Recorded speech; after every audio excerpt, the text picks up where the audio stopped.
And welcome to the Aaron Katzman Show. I'm your host, Aaron Katzman, where we speak to you about your life, your money, and your investments. And as always, we're coming to you from the spiritual and soon-to-be financial capital of the world, Jerusalem, Israel. If you like this content, please hit the like button below. And if you've not yet done so, I urge you, I beg you, to hit the subscribe button on the YouTube channel, and please subscribe as well to the podcast. So today, we're going to speak with somebody who's got a very unique perspective. We're going to continue our series on entrepreneurship. And it's somebody who themselves is an entrepreneur, and they work with entrepreneurs. It is my honor to introduce and bring back to the show, Helena Baker, who runs the English-speaking networking group or groups. And she's got her own network, right? She works with entrepreneurs in networking, and she herself is an entrepreneur. So Helena, welcome to the show. Thank you for having me again, and thank you for pronouncing my name right. That's very rare, and I appreciate it. I took a gamble. I flipped a coin, and I got it right. You smashed it. I'm going to run out and buy a lottery ticket right now, I think. So tell us your story, right? How did you get into networking? Sure. So in England, I was a freelance writer. I started at like 22. I had no connections. I had no clue what I was doing. To this day, I'm not sure why I didn't just get a job. But I was freelance and really kind of had no idea how to market myself. It wasn't like I had, my friends were at a very entry-level position at big companies. It was very hard to network at that age. So what I did is I went out and went to lots and lots of networking groups. And back then in my early 20s, I'm not sure I could do this now. I'm 30. I would wake up at 5, 6 o'clock in the morning, 3 times a week, and I would go to networkings. I would stay out late. I was networking like a very minimum of 3 times a week, but if not, often a lot more. And it was really how I grew the business. By the time I left for Israel, I was in a very nice position. My business was going well. And when I came to Israel, I really wanted to continue networking. And I tried to do that through LinkedIn. And I went to a lot of meetings here, but I went to like Israel networking groups, and I didn't have any clue even what the people did. Like Big Fuss, which I know now as a printer, I didn't know 3 years ago. Like my Hebrew was really not at the right level. And a lot of the English-speaking networking was focused on the high-tech market, which was great people in high-tech, but my really expertise was around property and small businesses, and I wasn't really looking to break into the high-tech field as a copywriter, and really didn't have the skills to do so. So I really saw a gap in the market for small business owners who spoke English or wanted to network with Olim to network. So I opened English-speaking networking 6 months after I made Aliyah, which was a crazy thing to do, but it's what I did. Don't recommend doing that. So we launched in Tel Aviv. We then opened in Bet Shemesh just before COVID. Then COVID hit. I cried for a week. I shut everything down. I had no clue what to do. There was no online networking at that point. That didn't exist as a concept. We weren't really like, the world wasn't there really at all. And I did a lot of networking and I didn't do anything online. And then there was like various iterations, which I won't kind of bore you with the whole story, but essentially there was a lot of iterations around face-to-face and online and what was working and what wasn't. But now we're very comfortably have 6 groups. So I have English-speaking networking, which has 3 groups here in Israel. So Modi'in, Tel Aviv, which are face-to-face, and an online group. And then internationally, I have 3 groups. So one for professional services, one for health and wellness, and one for the creatives. And that's more the newer sides of the business. Wow. So you managed to make it through COVID. And most of your meetings now are face-to-face, the local ones, not the international. Yes, although that's quite new. So actually what was very interesting, well, for me, I don't know about for anyone else, but when kind of COVID being over was like 4 or 5 times before that. But when I felt comfortable bringing people back face-to-face kind of permanently, I kind of said to all the groups, okay, great, so we're going to go back face-to-face. And I thought everyone would be like, fantastic, we're ready to do this, let's go. And actually no one really wanted to. Everyone wanted to stay online. And even in my Tel Aviv group then, not everyone wanted to, actually. So when we started with Tel Aviv, I think it was just over a year ago now, we were like 6 members. I mean, now it's 25, I think. So it's grown quite quickly, and it's a very promising group. But it was very interesting for me, and I was quite shocked. That's not what I expected. So at the time, I then did hybrid. So we did mostly online with face-to-face every 6 weeks. I found the business model was a disaster for me. It just was to get people, then I had to pay extra every 6 weeks. I had to drag them to the meetings by force. It really didn't work. And over the summer, completely refreshed that to have Tel Aviv and Modi'in completely face-to-face. And we have one online group for all of Israel. I really feel, and I really learned a valuable lesson that you need to have consistency. It either needs to be online or it needs to be face-to-face, and it needs to be always online and always face-to-face. Like to have it like a bit here and a bit there, and then if it's face-to-face, they can join online. No. Now you either come to Tel Aviv or you don't join online, or you come to online, and that's it really. I found that it was impossible. It was really just impossible by the end. So you've got a great sort of entrepreneurial story because you switched countries, you got stuck by a pandemic, and here you are, right? So COVID was good for my business, is the God's honest truth, and it wasn't good for me personally. I found it emotionally a very challenging time, but for my business, it was very, very good. Yeah, there's no way around that really. So when you grew up, did you imagine that you were gonna have your own business and that it would be in a foreign country? So no, so I certainly didn't imagine moving to Israel, to be honest. I am like a Zionist in the way that all Jews are, like roughly Zionist, particularly Manchester Jews who are very traditional. But I wasn't like hungry to move to Israel, to be honest. As a kid, I wanted to be everything. So my parents actually had their own business. I was certainly raised with like what they would call an entrepreneurial spirit, but I mean, what myself and what my father did is I would say very different, but he also had his own business that was very successful. He retired early. So certainly I was used to that. I think to this day, I'm not sure why I was a freelance copywriter so early. Like I mean, what essentially happened was that I got a job as a copywriter. I was doing freelance on the side, and then I got made redundant because the company went under. It had nothing to do with me, of course. I'd like signed the contract, and a week later, everyone was made redundant apart from about 6 people. And to be perfectly honest, our parents paid my rent for that full first year that I was freelance. And really I should have had a job then. There was no need for them to do that, but they did very kindly, and that kind of helped me grow the copywriting business. But it was a challenge. I mean, it was really, really, really rough. And when I opened English speaking networking again, I had a dual income coming from copywriting, which kind of meant that I didn't need outside support, but that was the only way I could really do it. I don't know how I got into this. I don't know how I ended up in Israel. It was all kind of an amalgamation. What I would say is that I'm very driven. I'm very, very ambitious. I'm very financially minded. I have very clear financial goals that I intend to meet. And I thank God did meet them last year, and they're much higher for this year. But it's hard. I think what's the hardest part is really that emotional aspect of being really alone in it, of having no one else to answer for. And I find that very, very difficult, as is my husband, who's there with me in it. That's interesting that you view that as the so that you view that as like a big challenge. Did you? There's like day-to-day challenges, right? This series is sort of geared for, I would say, either Olim who've come here and are thinking of taking the plunge and opening their own business, or prospective Olim. We've gotten a lot of good feedback from them about this, and it's interesting for you. That's the challenge. I would think, and my challenge, right, was just having a business in a foreign country, right, in a foreign language with a foreign culture, and it's so easy. How could you say it's hard? I encourage everyone to do it. It's very straightforward. Really? No, it's a nightmare. It's an absolute nightmare. It's awful, and definitely don't do it 6 months into Aliyah, which is what I did, and I couldn't even begin to understand why I thought that was a smart thing to do. So for me, so my business itself is in English. Like the clients, some actually I do speak to in Hebrew now. It's not a problem for me, thank God. But the suppliers and actually my business, when I was a freelance copywriter, I genuinely do believe that too in Israel really wasn't that difficult.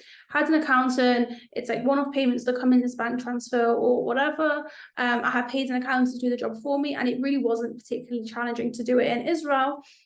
I say that it was challenging to find the right accountant, and it was challenging to get my head around just quite how much tax I had to pay in this country. I did, again, cry for quite a long time when I understood like the tax burden here, which is extremely onerous, and England is much more lenient, shall we say, although I hear they are cracking down there as well. But in England, it was a much more lenient and kind of laissez-faire approach. And it was quite a shock to come to this country where they really, in my opinion, don't want to help freelancers, which is a disappointment, but another story for another day. So certainly that was a challenge, and that was like another emotional burden. But in terms of like, with my business model, people pay monthly, so they need like they fill in their credit card and it has to come out monthly, and that's a very important part of my business model, that people could pay monthly and that it was automatic, that I obviously couldn't send invoices every month. That's an unsustainable business model, and that's both for people here in Israel and also people in Chutz La'aretz. I have clients in London and in America, so I have also payments that come through dollars.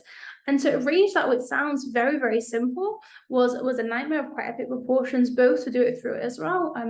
There's only really 2 people who offer it here, and they were both extremely difficult to work with. In the end, my then boyfriend, my now husband, really had to get involved very highly with his Hebrew to help me understand the system, to help me get it all set up, and then also to be able to pay through dollars, which was really important, because not only about the currency, but also because the shekel platform needed a Sudazor, and it was in Hebrew, and I couldn't send that out to foreign clients, many of whom were not Jewish. It's extremely unprofessional.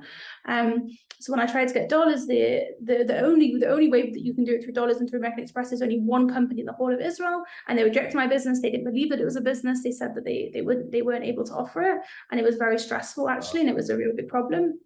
And essentially, my husband has a friend who runs a web design company, and he has an Inner Israel card, and he knows someone, and he did my website for me, really, so that he could give me the kind of the feed into Israel cards. And then my husband had to be on every single phone call with them, explaining to them what it was like, and it was still a process. There's no way I could have done it without a Hebrew speaker. Like, my Hebrew is good, it is not good enough. Like, there's just absolutely no way, and there's no way I could have done it without this particular person's help, who was extremely important for the business, and without, a Hebrew speaker who happened to be emotionally invested because he was my husband. It was, and really, had I not been able to do this platform, there was talks of me using Stripe and going into my English account, which is doable, but would have been problematic in terms of taxation, because I don't pay tax in England like the Americans do. It was a saga. It really, really was. So let's transition now from your own entrepreneurial project, right, to your business, right, which is networking and entrepreneurs networking with each other, right? So you have this unique perspective. What let's start with the bad news, right? What challenges, and they probably all, the best thing of the networking is they get together and gripe. So what like challenges do you see that they sort of, the common denominator that they have? That's a very interesting question. I mean, I guess about networking, it's mostly, I'd say there's two, and there's one that's, I think, very specific to Israel, which is finding time. I see that a lot of, like, particularly parents of, like, younger kids, let's say, they really struggle with time, whether it's time management, or it's just the way this country is structured. There's 6 weeks of school holidays, school finishes here very early. It's like a very big problem for parents, as I see a lot of business owners really struggling with that balance. And also in terms of finding clients, of course, it is a big problem. With that being said, I don't know. I have lots of people who kind of joined maybe a year ago, year and a half ago, who were struggling, and I've really seen them grow and flourish. And obviously a lot of that's with the SN, a lot of it's to do with social and other things that they've been practicing. I can't take credit for their entire business growth, but I definitely see the time management is like a big piece of, like, people seem to really struggle here. I don't have kids, so obviously I can understand it's hard. I can't fully empathize. It's not my story, but it definitely seems to be a huge challenge here as well. Okay. And when these groups get together, right? So what happens? Explain what happens at a networking group. So it's the same structure every meeting. It's similar to networking all around the world. We do not reinvent the wheel. We just modernized it a little bit, I would say. But essentially, everyone has 60 seconds to introduce themselves, see who they are and what they do. If it's online, we then have a breakout room. So during the meetings, people message me and say, I want to speak with X, I want to speak with Y, and I'll put them in breakout room with that person. Then we have a guest or a member speaker, which is different to a lot of networking groups who only have member speakers. I really value the guest speakers. They bring a lot to the groups. They also bring business to the groups. Many members have had business through the guests. Then there's another breakout room, and then we close the meetings. If it's online, if it's face-to-face, then it's similar, just of course in the breakout rooms, they're just able to schmooze with one another kind of easily because they're there. So it's pretty much the same format. And what I think is very powerful about it is that even if you are a wallflower, even if you're nervous to network, whatever it is, it kind of holds your hand through the whole process. Like, I put you into breakout rooms, you speak to one person. Like, if it's face-to-face, I'm there to help support you. Like, it's a very easy way to network. That's cool. Do people say to you, well, my profession doesn't really lend itself to networking because it's like an intimate kind of thing? And do you ever get that? People have a lot of reasons why they don't believe networking will work for them. That's certainly one of the reasons. And my answer to that isn't always will remain the same, is that you're not just networking with people in the room, but with their wider contact base, by being really clear and saying, okay, for me, a really great referral partner, so someone who will pass me business, is a lawyer, for example, or is whatever it is, a therapist, is whatever. They can refer you to their wider networks who are lawyers, estate agents, and therapists, skin dermatologists, whatever it is. I'll give you an example, is that we have a skin esthetician who is a member of our group. She's just about 21st second year, and she helps people with skin. Like, you come to her you send her photos, and she'll tell you what skin products to buy, and it seems like quite random and quite not necessarily relevant to networking. She got a lot of business through the group, and mostly through direct referrals, but also like one of the members in the group, her husband was a dermatologist. So there's like a great referral, and by her coming every time and saying, I'm looking to people who are involved in this field, so they were able to make a connection there. So it's really about being very, with the 60 seconds, which unfortunately is not always used as it should be, but if you get that 60-second right and are really clear about who it is you're looking to speak with, there's no reason why you can't widen your network, so that if not in a month or 2 months, but in 6 months, people, come to you, with business essentially. Very cool. What tips would you give people who are, from both sides, from what you've seen from the networking and the entrepreneurs, and for your own personal experience? What tips would you give to prospective business owners? First of all, do you encourage everybody to go ahead and open up their own business, or? God, absolutely not. No, I think it's really hard in this country. I think it's hard in Kuda. I think it's very hard in Israel. I really do, actually, and I think it's interesting for you. It doesn't take a toll on emotional health. Maybe it's a male-female thing, I don't know, but for me, it takes like a real toll on my emotional health, and something I'm aware of, and it's not easy.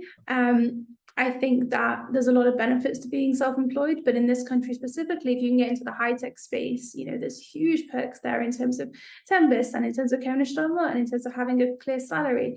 That being said, lots of people laid off recently, so there's, it's a hard one. It's not so straightforward, but I think there's 2 reasons to go freelance, and they're both valid. And one is if there is someone who's earning enough in the household that you can kind of earn under the boundary of an Osik Moshe. You can say an Osik Bator, you can earn 100,000 shekels a year comfortably. You don't need to earn more than that, I think. And you're a mom or you're a dad, and your priority at that time is to look after kids. I think it's a great option available for you, and definitely to stay under that barrier, which causes a lot of problems staying under that barrier, and it's not so sure, but I think that there's definitely benefit to that side of it. And on the other hand, if you are ambitious and you really want to grow and you want to earn, seriously, then for sure, having your own business is a way. I think I'll do it more than I would in a job. I certainly did last year, which was really my aim. I don't think if you're earning what you would in a job, it's worth doing this. I don't think it's worth having your own business for that reason.